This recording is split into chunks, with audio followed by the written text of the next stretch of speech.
to Let It Ride. This is episode 90. I'm El Rubio. This is El Moreno. Yo. And this is a place for guys growing their hair. We publish hair tips and tactics, advocate for hair equality, and celebrate men's long manes with hair whips and high fives. Our guest on today's show is a big-time tech guy. He's an email marketing professional with a background in privacy and network operations. With over 20 years in the email industry, he's worked at several leading email service providers. He is editor-in-chief of emailkarma.net, a recognized authority in email deliverability and privacy.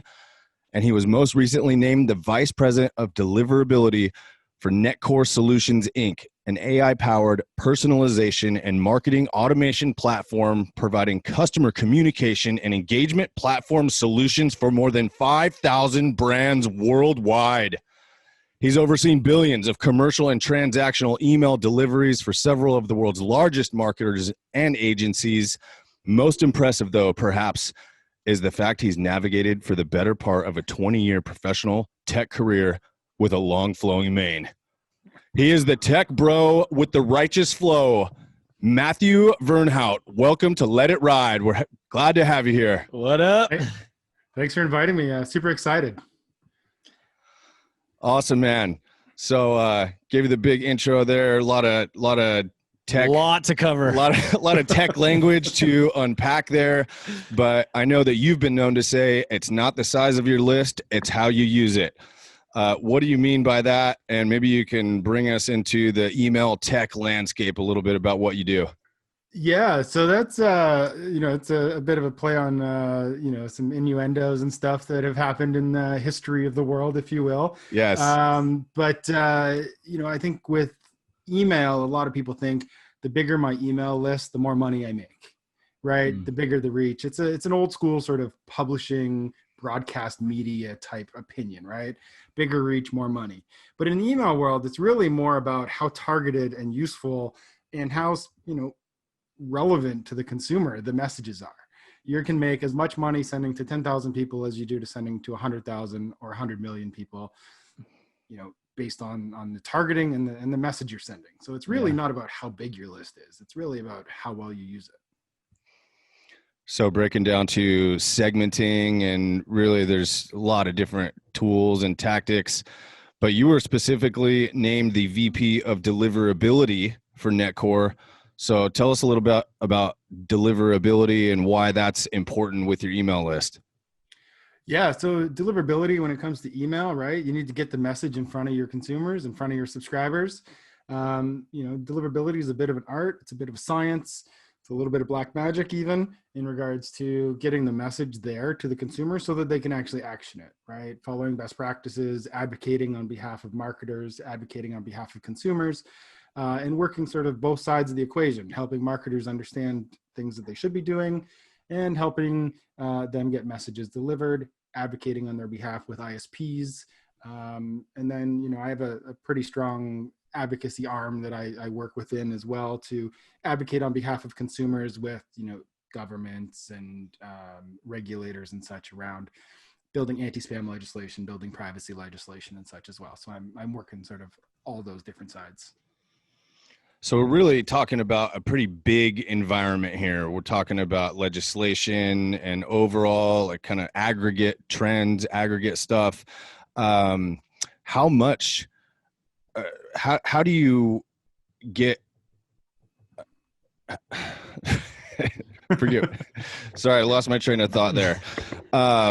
How do you get the emails into the... Exactly. It's just a huge thing. There's a ton of stuff that you have to consider. How many people are you talking about really is what I'm getting at. How big are lists that you're talking about where this is really relevant? And how many people when you're talking about legislation, just give us a sense of the whole scope. Yeah. Well, and wait, to that point real quick, I think something we just to kind of step back just a little bit. I think a lot more people are maybe familiar with like MailChimp or Klaviyo or these type of services, can you just clarify how you're different from those guys just so we have like kind of a baseline understanding of what it is exactly that you guys do? So in many ways similar, they're an email marketing platform. Our solutions are also email marketing platforms. Where I think ours are different. So we have one platform that is an API driven platform. So basically really good for triggered messaging, transactional stuff. You want to get it out. It's all super important, high quality stuff, password resets, e-shipping notifications, those types of things. We were kind of talking a bit about some of the shipping notifications and stuff before we started recording. So that type of stuff on our API driven platform. And then on our sort of campaigning marketing platform, which is called Smart Tech, it does everything. So it does email campaigning, list management, drip campaign. It works with your mobile apps to do push notifications, SMS notifications. It's really sort of a multi, for lack of a better term, it's multi-channel platform all in one place that allows you to really, I'm trying to avoid all the buzzwords, but it's hard. It allows you to have a centralized view of what your clients are doing, how they're interacting with your brand more than just in one channel. We even have some pretty cool personalization engines for, publishers and retailers when it comes to, if you like this product, you'll probably like that product too, which has been super successful for some of our retail brands, partners around the world. Okay. Now, are you guys really, who's the target market in the businesses you're going after? It sounds like you guys are going like Walmart and Target and like these huge guys. Enterprise type level stuff. It really depends. So on our like API driven platform, we have some really small brands that are personal bloggers that are sending 100 messages a month, 200 messages a month, pretty small, right on through to brands doing, several million messages a day. And then it comes down to sort of what the technology they need. But yeah, we work with every client. Just depends on, where they want to sit in regards to sort of a small self-serve do-it-yourself for, $25 a month kind of thing. Or, if they need that full package, web personalization, mobile app development, mobile app usage, all those fun things, kind of the sky's the limit when it gets that big. But I would say our sweet spot is, mid to enterprise brands for at least our Smart Tech platform. But yeah, we work with all kinds of brands from all size, and we operate in 20 different countries around the world. So we're everywhere. Nice. Okay. I think that kind of lays down, competition, how you're different a little bit. Now we kind of know what you guys are doing and stuff. Let's swing back over to your question there. What was that again? Yeah, that kind of answered part of it, but it was just how big of a scope, how big of an email list, for example, for some of these big companies, or I guess deliverability becomes an issue no matter what is the size of your email list. It could be 1,000 or 100,000, but just the scope of some of the companies that you work with in terms of the size of their lists. Offhand, we have some clients that are sending 100 million messages a month. Wow. So, okay. They're good size for that. That would sort of be, on the larger side for most email platforms, that 100 million a month. But I would say on average, anywhere from, 5 to 10 million a month is pretty normal for a marketing brand. It's maybe a bit smaller here in Canada. 5 million might be sort of a large size brand in Canada. But in the US, like I've worked with, my largest client ever had 250 million subscribers, and they would send to them 3 times a week. So, it really runs the gambit of sizing and brands. Sure. Gives us a pretty good idea to sheer volume of messages just that are out there in general. There's, I think, 93 billion messages a day that are sort of sent from a commercial point of view alone. Like, forget the hardcore spam stuff, just like pure marketing and transactional messages. It's almost 100 billion a day worldwide, I think. That is insane. When you that's just email too, right? So that's not even taking into account like social and all the crap that's going on over there. It's really fascinating how much action there is out there. And I don't think a lot of people think about it like in the pure volume and mass. Like, what would that look like as a physical thing? It'd be this just giant blob. Yeah.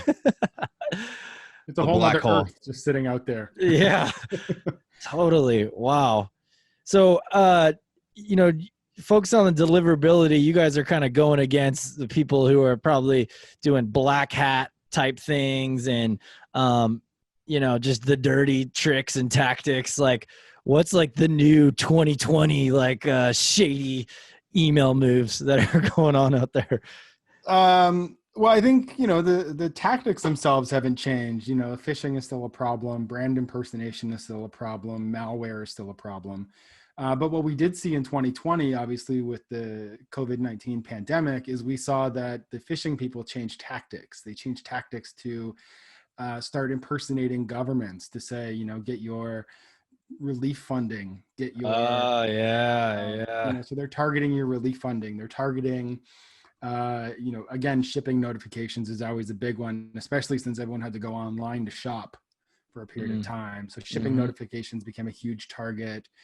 But we didn't really see like a huge shift in, it was still malware, it was still phishing that was happening. And then, we did see the rise of fake PPE sales, which I suppose was, again, them shifting from, pills, get your little blue pills delivered to get your PPE delivered. So that's the kind of stuff that we saw happening during that shift. Imagine just sitting there trying to figure out how to scam the system just all day. What kind of emails can we send? How can we rip some people off? It's just, there's people who just sit there dreaming up. Yeah. How can we scam? How can we pull a scam out of this? Yeah. What's the product that's going to be the hottest scam today, basically, is what people are thinking. Now, how, like, I mean, you're this massive company doing, supplying this service for guys like us who have an e-commerce business who need your service to actually run our business. And then what are these like scammers though? What are they using? How are they pulling this stuff off? And like, is there like whole organizations that are dedicated to this? It can't just be like one guy who, rips 10,000 emails and sends it through his Gmail. Like, well, some of it is that. Some of it's using compromised accounts. So, we've seen so many data breaches happen over the last, 5 to 7 years, in big volumes, that they're using past cracked credentials to access legitimate accounts. So one of our competitors, not to throw them under the mud, but, in a very similar situation, they've had a ton of compromised accounts recently. And basically those accounts are being used to piggyback on the back of legitimate brands to send phishing and malware and things to their subscribers, because they have a trusted network, they have a trusted infrastructure. And most scams and spams are sent from that type of, illegally accessed infrastructure, if you will. Or, AWS has been a huge problem, because anyone can spin up a server on AWS, send a ton of spam, it gets turned off, they just go and turn another one on. So there are lots of, and AWS isn't alone in that, and I only mentioned them because it just was top of mind, but any place you can go and turn on a server, install an SMTP application, you can fire out spam for a while. Compromised machines that are infected with malware are also very popular. So there's lots of different ways that happens. Even they're trying to get on legitimate platforms like ours. That's actually part of what my team does now, is vet any new client coming on board to make sure we believe that they're legitimate. Man, the threats are constantly changing. They're always trying new and different stuff, and they're always, to your question, there's a whole spectrum. Some of it is just some guy in his garage hacking on one server, whereas there's all the way the other end is super sophisticated network or organizations trying to find the cracks. But lucky we got you working on our deliverability, global email deliverability. One other thing I wanted to ask about Netcore is big on AI. What is the AI doing, and what is that doing for your clients? Yeah, so some of the things our AI is doing right now, I mentioned earlier, the recommendation engine. So it's sort of learning what partners well between products on a website or on a news site, what articles would recommend. If you like this article, you'd probably like that. That's sort of a simplified version of it. But it's also deciding things like, what time should I deliver this message to a subscriber based on their past activity, their past engagement with that brand. One of the big things, like we're big on privacy. So we're not using like data across clients to do things that are weird, like find out who's opening what and when. It's very specific to a brand that says, I'll use you guys as an example, right? So the Longhairs, I subscribe to your newsletter and I read it every day at 3:00, right? But you might send it at 9 a.m. Or AI might say, well, instead of sending to Matt at 9 a.m., send to him at 2:45 because he's going to read it at 3. So it'll make some of those sort of educated decisions, not about what to send, but when to send. Sure. And those are sort of simple examples. It gets much more complicated when it comes to things like, should I send him an SMS message instead of an email because he's more likely to read that? Goes deep. Yeah. So where do you see the future of email? It seems like the industry is kind of pushing SMS hard, and email's always been a staple for us. I mean, we've been doing the marketing thing for like 10 years now, but with the Longhair specifically for 6. And our email list has always been something we cherished. And for anybody listening, I think that's why this whole conversation's really fascinating for us, is because we run an e-commerce business and email is like core to our whole thing. So if you're listening to this, you're like, who the hell is all this email talk about? Like, we're super into this. So I get it if you're maybe not, but I know some of you guys are into marketing and stuff who are listening to this too. So this is probably really fascinating to you. It's your personal masterclass right now. Yeah, exactly. So where do you see kind of SMS? It seems like so small compared to the kind of power and strength of email and email's holding power. But do you think this is going to be building over the next 5 years or what?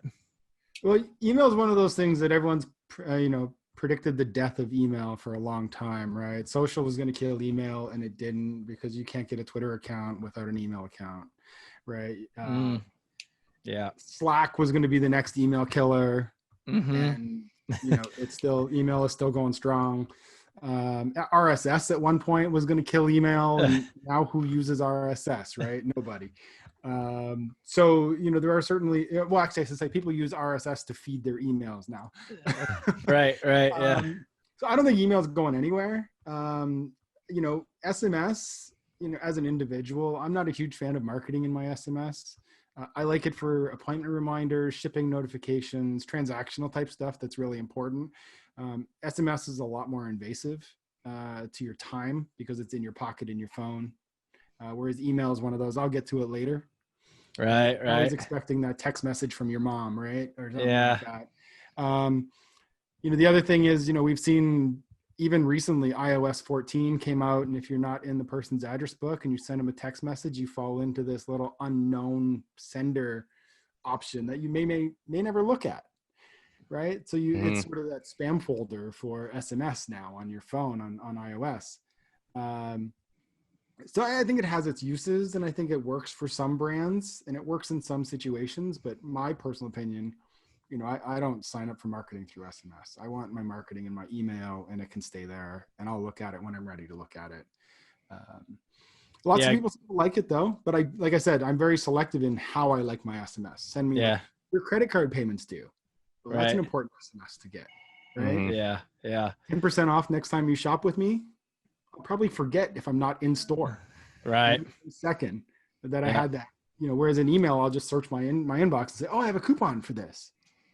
I do that all the time when I'm in store. Yeah, I feel you. I agree about the transactional stuff. I do appreciate it on like the shipping, things, or your packages delivered. Those type of things are nice.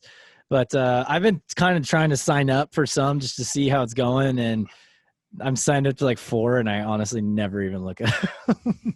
I see that they sent me something. I'm like, I gotta hit stop on that one. Hit next. It has a really high engagement rate, but again, I think it's because it's in your pocket and it dings when it comes to your account, and you're like, oh, I should look at this. But if you're not in store or on the website, chances are you're going to forget about it in 10 minutes when you move on to the next thing.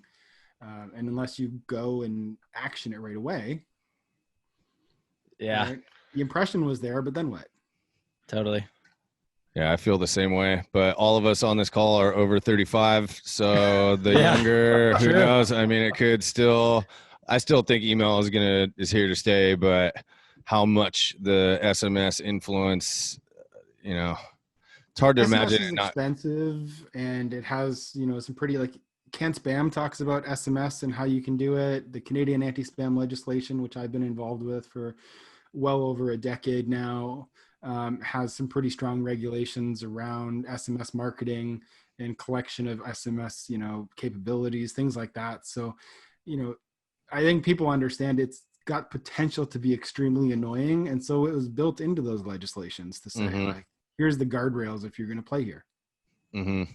Yeah, totally. I think the one thing they do have in common, though, is how it is like personally kind of your private little channel, right? I mean, there's DMs in Facebook and there's DMs in, but those have never, they don't have the same kind of impact or inclusivity, I think is the word to maybe describe it, but like where email and your text totally do. So there's some commonality there, but you can't send the same type of messages through SMS as you can through email and like get the same point across. There's just no way. Right. Yeah. It's just straight up character limitations. Yeah, totally. Well, hey, Matt, let's talk some flow, man. And I have to go back a little bit from my intro where I said the better part of a 20-year professional tech career with a long flowing mane, but just learned that, in fact, it's only been a short period over that professional career. So a little bit different view, but just tell us about the hair. You said you had it long back in high school, growing it out again now for the first time since then as a guy working for a big company. What has kind of brought you up to this point? What's your hair story? Yeah. So, I was always sort of that short-haired professional kind of look. And as I've sort of become more senior and sort of more known in the industry, I think, I also started to think like people like me for my ideas. They want to hear from me, not because of the way I look or the way I dress. I was less pressured from the management that I was working with, even at my past companies to, put on that sort of corporate look, if you will. And so it was one of those things, I started about 5-6 years ago. I grew out the beard. And then about probably 2.5 years ago, I was like, you know what, it's time to grow out the hair, grow it out while I still have it. I'm north of 40 now, and, hopefully I'll have it for a long time, and then I see a lot of people that are, they're starting to lose it up top. So I was like, grow it out while I have it. And, it got, right now it's the shoulder length, earlier, after not getting it cut for 7 months due to the pandemic, it was, 2-3 inches down my back. But this is the length that I've decided that I like it at. And, I've razor sharp or straight hair. It just, it does nothing. It's super straight. It has, a little bit of body to it, but not much. It's going gray, but it's great. I love it long. Winter's cold up here in Canada, having a bit more extra hair on your head. So, yeah. Helps that way. Little warmth, little bonus warmth there. What's that? Little bonus warmth there for those cold days. Yeah, a little extra on top. I just kind of decided to grow it out, and my wife's cool with it. She likes it, and why not? It was time. Yeah, man, that's awesome. It's kind of fascinating. We see a lot of guys who are in there kind of, deeper in their careers, older, closer to 40 or plus, who are growing it out for the first time. We hear a lot of guys writing in on that and stuff. It's pretty fascinating what's been happening this year with just hair growth and tied to the global pandemic. Finally, all these dudes have been thinking about growing their hair for 25 years. Have an excuse in the 100-year pandemic. But sounds like, you let a little extra grow. I like the length you got too. That's kind of where mine is right now, maybe a little bit longer, but I dig this length a lot. This is just like real nice length, easy to deal with, looks great, not so much in your way and in your mouth and hooking onto your beard and going in your eyes and everything. I think the worst part of growing it out was that stage where you couldn't tuck it behind your ears. It would just hang, and it was like, get a headband out or a bandana out, and it was the only way to control it. Yeah. Not much you can do about it. Speaking of headbands, I see you got a hair tie for guys on your wrist right there. Yeah, it looks like it might be a Jolly Roger heavy Jolly metal Roger. collection. Yeah, okay. I had this one that was on my desk. It's the Oh, Headbanger yeah, collection. yeah, the heavy metals right there. So, the music's a big part of my my routine. Yeah. My wife and I, Tell us a little bit more about that. You got a lot of great posters there. You've been to a lot of shows. It sounds like you and your wife are into it. What's the music mean to you, and what do you mean as far as your routine? I pretty much listen to music full time when I'm not on conference calls. I run. So I started running during the pandemic and lost about 20 pounds. So it's all about music when I'm running. It's got to be high energy music to run. Based on the posters you can see, music genres are, Pearl Jam, so grunge stuff, Pixies, Guns N' Roses, big guitar stuff. I grew up in the 80s, lots of 80s metal as well. But yeah, like my wife and I usually do anywhere from 20 to 25 shows a year. So we're really missing out on music this year. Although we just got tickets to do one of the drive-in concerts that's happening locally. We're going to see Platinum Blonde. Oh, nice. Big 80s band from Canada, Platinum Blonde. They're playing with the Spoons. Again, if you've never heard of them, check them out. Got to check them out. Yeah, I've heard of Platinum Blonde for sure. Same. I haven't heard of the Spoons though. They have a couple hits. You'd probably recognize them on the radio. So okay. We go to all kinds of shows. Like we've seen everything from, Willie Nelson and Dolly Parton to Rob Zombie and Korn, Pearl Jam more than a dozen times. We've seen them in 3 different countries, Pixies a few times, Guns N' Roses a few times. So we kind of the full gambit of music.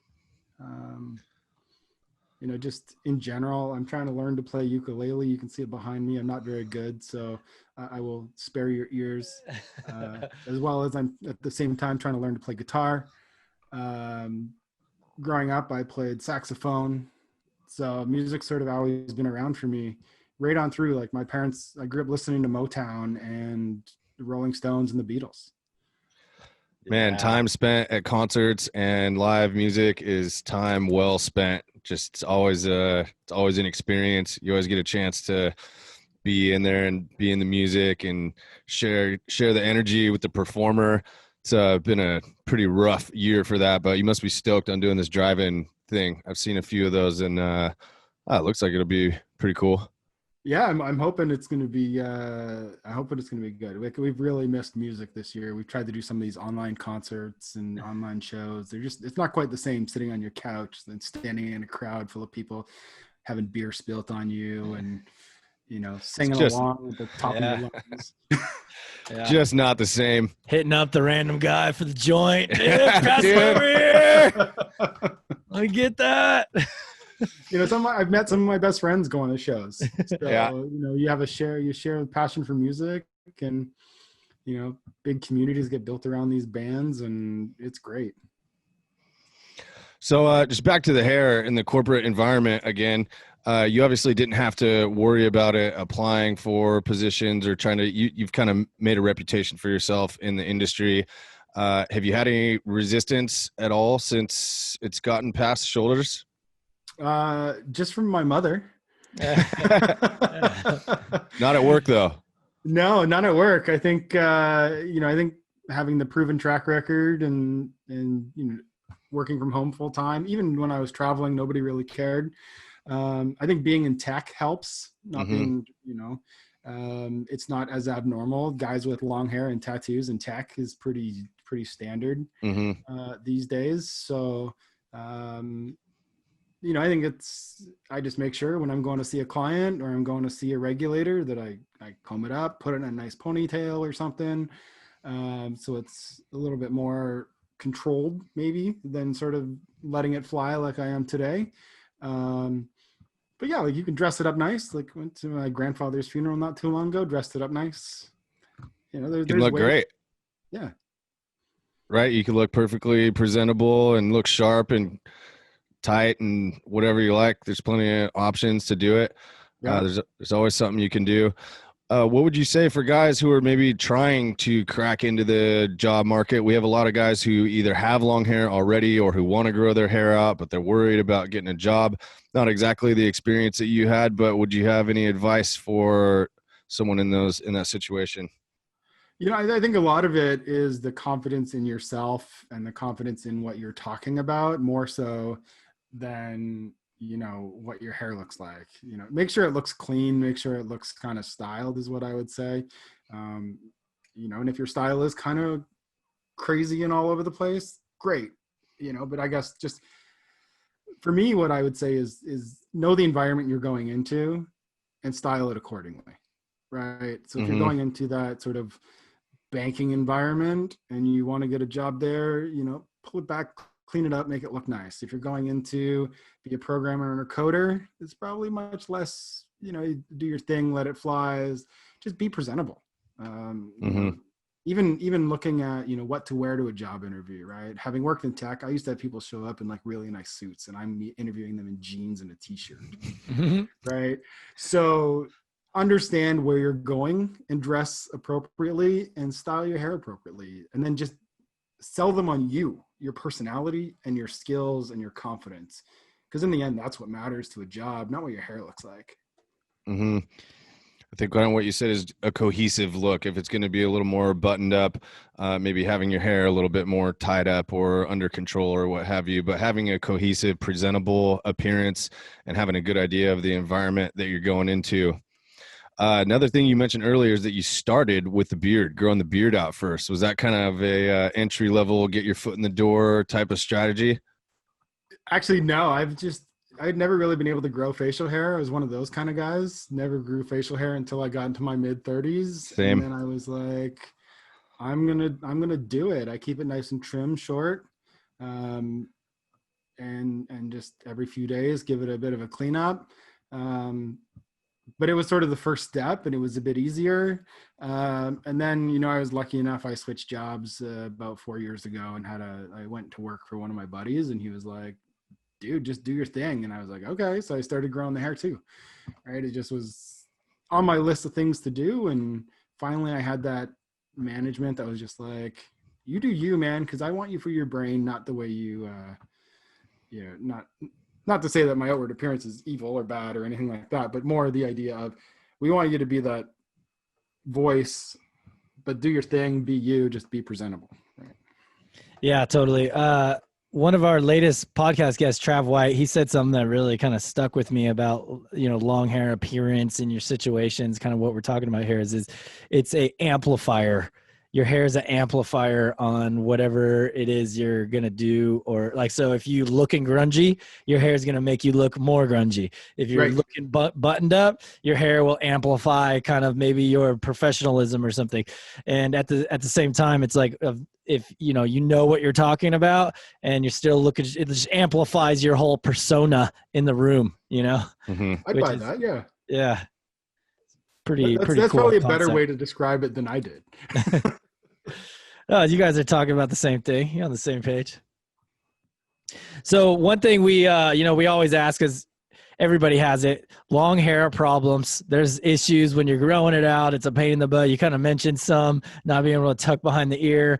But what now, you know, you had it a little longer. Now you're kind of at this length you like. What have been some of your big things that just drive you nuts? And how do you deal with them? You know, I think I find hair all over the place now, like all over my desk. Oh, yeah. When I shower, you know, it's all over. When you shower, I actually had to buy a drain protector to catch hair. Yeah. I find, like I said, I find it all on my desk. I've had pets, though, forever. So, like, finding my own hair in food, finding pet hair in my food, not so much. Yeah. It's not a great experience. But I think for me, it's just, when my hair was really short, I never really noticed how much I lost, shed naturally, whatever it happens to be. You know, so I think that's a big one. The other part was, like, for me, having not really had long hair for a long period of time, just general care of it. How often should you wash it? How often should you comb it? How often should you blow dry it? Those types of things were things I kind of had to learn on my own. Once I got introduced to your site, I watched some of your videos on how to take care of long hair. as a dude, because like I can ask my wife how to take care of long hair, but a woman's routine is a lot different than a man's routine. You know, and my hairstylist, you know, he used to have long hair, but it's really curly. So my hair is really straight. So again, it's a different routine for curly hair versus straight hair. And then if you don't know what to ask, right, that's a big challenge too. So, you know, like I said, when I got introduced to your site and started looking around and found your podcast and your videos, like some of those things really helped me. Like, how do you comb your hair with a hair dryer as a dude? That was a big one for me. Right? I do. Yeah. And you didn't even know that that was a question that you needed to ask in the first place. Most likely. Like I used to blow dry it every time thinking it was what I needed to do. And then I watched that and it's like, oh, only try like once or twice a week. Okay. Like I can cut back, just let it dry naturally. This is what it does when it dries naturally. It's kind of like straight and whatever. Works. Nice. Gives you that little bit of volume. Yeah, definitely. Like those are the things. Like even what comb do you use, right? Moving away from a flat comb that I would use when I had short hair to a brush, to a round brush, those types of things were things that dudes just don't know what to ask, don't know who to ask. And, you know, my wife has curly hair or wavy hair. So again, like different styles of hair require different routines. Yeah. So with your super straight hair, what's kind of the product front for you? You know, what do you like working with? Kind of shampoo, conditioner? You do any oils or hair serums or anything like that? I haven't moved into that yet. Right now, I think I'm using Dove Hair Care for Men, the shampoo, and I'm using El Rubio just cringed over here. You know, and I'm using like a low oil shampoo or conditioner because I have oily skin. So I've had to, at least my wife helped me pick the right type of conditioner to use. And then like other products, occasionally like a pomade if I need to clean it up just a little bit. I made the mistake and shaved my sideburns a little too high one day, so I've been growing those out. So when they were only this long, I had to like pomade them back. So they didn't kind of stick out funny. But from a product point of view, I don't use a ton of products on my hair, just literally shampoo and conditioner for the most part. We'll get you dialed in with some of our epic cleanse and ideal conditions for sure. Get you a test run on those. Got to get them off the Dove. Yeah, for sure. You can check out the ultimate shampoo and conditioner review for men. It's a dissertation effectively. It gets down to Dove at the end, but no worries. Hey, we were all using the stuff until we learned better, until we asked the right question to the right people and figured it out. But fortunately, you do have the hair ties for guys. You're a new user. But you do have it right there on the wrist. It definitely goes with the whole vibe. Are they working out for you? Sounds like you do tie it up occasionally, but your preference is to wear it down. Are you down for the hair ties so far? Yeah, they're great. You know, I was just using cheap rubber ones before, you know, dollar store rubber black ones that are, you know, typically people find. I think my wife uses them too, but I find they pull. These ones don't pull. That's great. Take them out of your hair. They slide out nice and easy. You know, my hair is I don't have that giant sort of full head of hair either because my hair is so fine. So it's a bit of a small ponytail, but otherwise it works. And yeah, like I said, so far they're great. They slide off easy when you want to take them out. They don't pull the extra hair out. You don't get that kind of stuff. Beautiful. Stoked. You kind of had to say that because we put you on the spot, but appreciate the positive, candid review there. Could have just completely put us on blast on the show, but no, you heard it from him. He loves them. Why blast them when I actually do love them? Like I think actually my wife tried to take one or two of them because she was interested in them too. So nice. Common problem. Yeah, totally. So we have another event, which you're relatively new to the brand. You may or may not have heard about it yet, but in 2019, we had a charity haircutting event. It was called The Great Cut, where we broke the Guinness World Records title for the largest hair donation in history. Thousands went under the shears to benefit children with hair loss. We are doing The Great Cut again in 2024, and we would love to have you there. Would you consider letting it ride for another 4 years and joining us for the Great Cut 2024? I did see that. I saw the announcement. I think it was, I think you guys put that as an insert even when the package that showed up at my house. So I was pretty pretty interested in that. Yeah, I think actually, I'm going to make plans. I'm going to maybe grow it out a bit longer so that when 2024 comes around and they cut it, it comes maybe back up to this length. Or Yeah, there you go. I have to grow it as long as you have it right now, down to the chest size to cut that 8 inches, 10 inches off. I certainly would like to participate. Yeah. I gotta make that commitment, I guess, to grow it that much longer, or in 2024, basically take it all off and start over. Yeah. Right. No, you want to get it to where it's longer, to where when you donate it, then it's at that length where you're at now. Of course, that's a long ways to go, and you got a long ways to think about it, but we heard it right here. He's in. Another on the spot question. I told my stylist about that too. So he said he would talk to his other men with long hair and let them know, pass it along. So, dude, heck yeah, let's get them all on board, man. We're gonna need everybody this round. I mean, we needed it last round, but we want to do like 10x of what we did last time. So everybody who can help is gonna be huge. We had 2 guys come from Toronto. Yeah, we did. And yeah, 2 like mid-20s guys. Yeah, just the 2 of them came. They'd been following the Longhairs for a long time. They were fans, customers, stoked, part of the community. Flew down from Toronto. I think they shaved. I think both. I don't remember if they shaved their heads or if they just cut it to like shoulder length. I want to say they shaved their heads though. At any rate, we have a Toronto contingent, and they no doubt will be coming again in 2024. Hopefully, you'll be able to join them, and your wife also, and anyone else you want to bring along. All right. Yeah, I'll call all the email long hairs out and bring them all down if I can. Just hit that email list. 100 50 billion million. emails. Just send the email. Hey, it's not going to be that great though, because it's got to be a targeted message to a targeted customer, right message at the right time to the right person. Exactly. It's not the size of your list; it's how you use it. That's right. Well, thanks for humoring us with all the email talk at the beginning. Took us a little while to dive into the hair, but as usual, we got some great insights and comments. And honestly, it really is great to see a guy in a big company, a corporate type company, who's able to grow his hair out.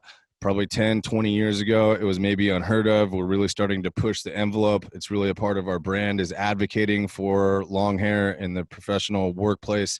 It's not about the length of your hair. It's about the quality of your character, who you are, what you bring to the table. But it's been a great chat, man. We really appreciate you joining us on Let It Ride. If any of the guys want to connect with you, where can they link up? We've got your LinkedIn profile, I think Twitter. Just where could the guys catch your up email with list? You? Subscribe. Oddly enough, I don't have my own email list. You can hit me up on Twitter and Instagram at email karma. That's my handle there. You can find me on LinkedIn, Matthew Vernhout. You can check out my website, emailkarma.net, if you're looking for email advice. I'm involved in a ton of events, so I'm around doing all kinds of stuff. Usually I'm jet setting all over, but with the pandemic, I've been stuck at home for the last 6 months.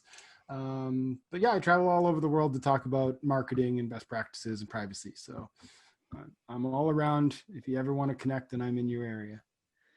Awesome, dude. Well, thanks again, and we are fired up, dude. We will be seeing you in person in 2024. Cannot wait. And hopefully linking up in the meantime when we have our next round of big time email questions. Yeah, exactly. Yeah, feel free. If you got email questions, let me know. If you're ever looking for a new provider, let me know. Dude, absolutely. You know it. Well, hey, thanks again, Matthew, for joining. Let It Ride. And until next time. See ya.